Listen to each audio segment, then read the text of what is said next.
Hi, I'm Brian here. Yeah, I believe that I actually went and door knocked at your place before. That's why I got your contact number.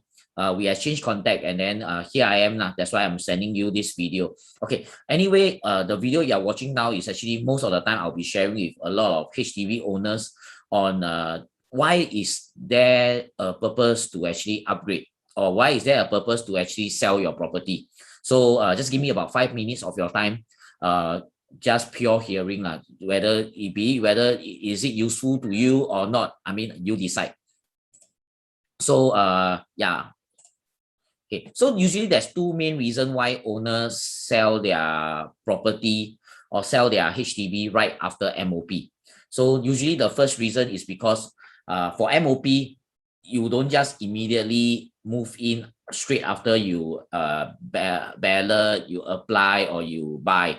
So basically you need to take about 3 to 4 years wait after your application, selection, and then eventually move in. So plus the 5 years that you are staying there, in total, you are looking at about 8 to 9 years right after MOP, 8 to 9 years you are at that place. So during these 9 years, right, from not married, maybe you are just married only, maybe just engaged, to married, and then eventually having kids, then there's a lot of things going on. So basically your family size also increase as well. So because of this, a lot of people sell off their HDB, MOP HDB right after MOP is because they want to move back, staying near their parents, because staying near their parents, they can actually help to look after their grandchildren. So that's one of the main reason why a lot of people actually been doing that. So you see that most of the time why MOP houses, a lot of people start selling. Second reason, because the income status will also change during the application 9 years ago. Because during 9 years ago, maybe your income is not as high as now. So that's why your job may also change. Your salary also may increase. So after the MOP, right, a lot of people are considering that they can actually upgrade, because you are looking at least buying a bigger unit, or maybe upgrading to a condo, because your salary increase and also your family size increase. Yeah. And a lot of people have been asking me, Brian, is this the time for me to take action to sell my property, my HDB?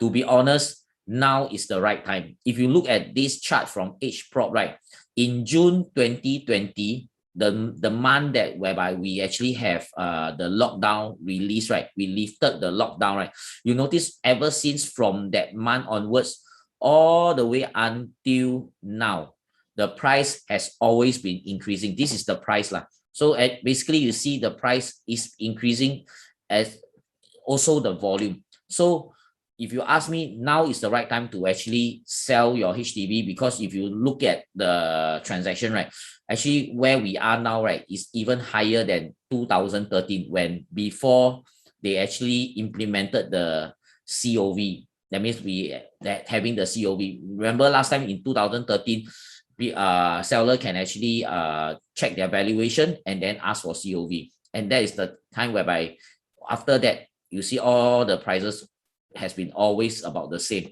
And it's only until recently, because of COVID, because of this pandemic, and because of some delay in BTO, the number of resale buyer has increased, not because more second-time buyer, but it's because that there's a lot of first-time buyer going into the resale market as well. So if you ask me, now is the right time to actually sell off your HDB. But if I tell you, right, there's another reason, right, many owners are selling off right after MOP. I mean, these two reasons that I share with you, right, are basic fundamental reasons lah, like size of the family increase, the salary also increase. These are two fundamental reasons. But to be honest, there's always another reason, and a lot of people now these days, right, are actually, because of this reason, they are selling off.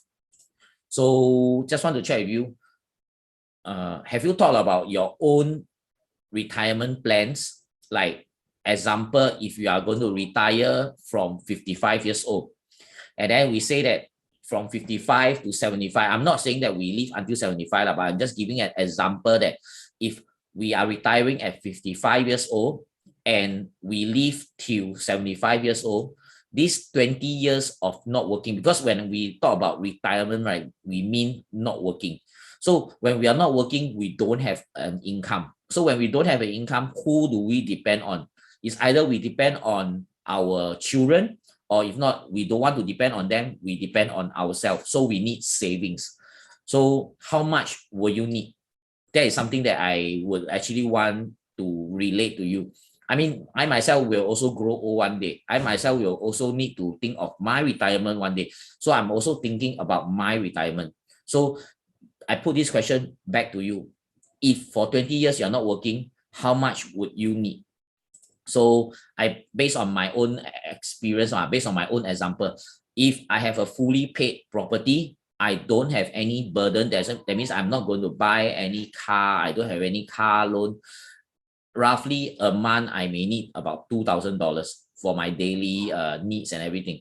Yeah, so if you multiply by the whole year, that means 12 months, I'm looking at about 24,000 a year. And for 20 years, I need about close to $500,000. That means I need about 480,000. So for me to get that, what I need to do is basically I need to prepare now so that at 55 years old, I can be able to get that amount of money. But if I tell you that this is the main reason, right, that many owners are selling, right, and I actually have a solution for them, would you like to find out why? And you like to find out more on how you can actually do it? I mean, it is absolutely free. I'm not going to charge you anything for that consultation, coming to your house, and then we just basically chit chat about this. I mean, you don't have to take any action. It's more on finding out why. If you want to find out why, you can always come back to me and ask me. Yeah. Before I end the video, maybe I can share with you a true story about my parents, because a lot of times, right, our parents never thought about upgrading. They are always staying in their one house, or maybe they just move to the second house and they'll be staying there throughout lah. So it's not about my parents selling, it's about my parents, they actually introduced their friends to me. So it's an uncle and auntie, whereby they actually want to sell a house for a reason, because they need to settle some medical bills. So thinking that they have a fully paid close to about 30 years HDB, they think that, you know, by selling that, they can actually get back some money, and then they can use that money to actually pay off some medical expenses that they incurred lah. So this understanding is just to let HDB owner know that for those who have no intention to sell, maybe it's just an example. But of course, it is not anything that you need to go for a decision making, like you need to do it ASAP. It's more for your sharing, like, to let you know. So this is actually a print screen of the husband CPF that he has used for the property that they are staying. So the uncle one. So basically, if you look at the uncle's CPF that he has used, right, plus the accrued interest that he had accumulated, right, is close to about 201,000. But like I mentioned, this property belongs to uncle and auntie. So that means both of them actually make the same payment. So for them, right, to actually break even, right, is actually 201 times 2. So that means they actually need to break even at 402,000. 402,000 to break even. So when I met up with them, right, I saw the print screen and everything. I sat down with them because this is actually a Chua Chu Kang unit. So I sat down with them and I actually run through the transaction with them, the current transaction with them. I saw the transaction only transacting at about 332,000. So it is close to a negative sale of 70,000 if I'm going to transact for them.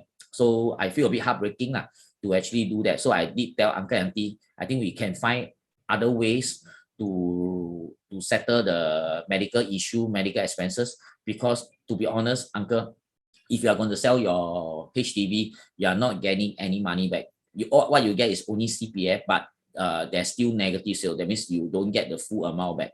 So I did tell uncle that uncle and auntie that maybe we can think of other ways to actually settle this issue. So this is one of the true story that I actually been through. So it's more on sharing with you what will happen if you are staying at a fully paid 20 to 30 years HDB, because a lot of people are not aware that accrued interest are always it's compounding. It never stops. Even though you fully pay your HDB, the accrued interest is still compounding. Yeah, so that's why you can see the accrued interest here is about 75,000. Although uncle only paid about 125,000. Yeah, so you just need to take note of that. We can always meet up, and you can always find out more on your own personal HDB. What can you do? Be whether you are not going to do anything or not going to sell, is not a worry. We can still always meet up, and then you can find out more. So my commitment here is very simple, that if we are going to meet up, there's no obligation to sell. There's no obligation at all also to take action if you are not yet decided on doing anything. You just want to find out more.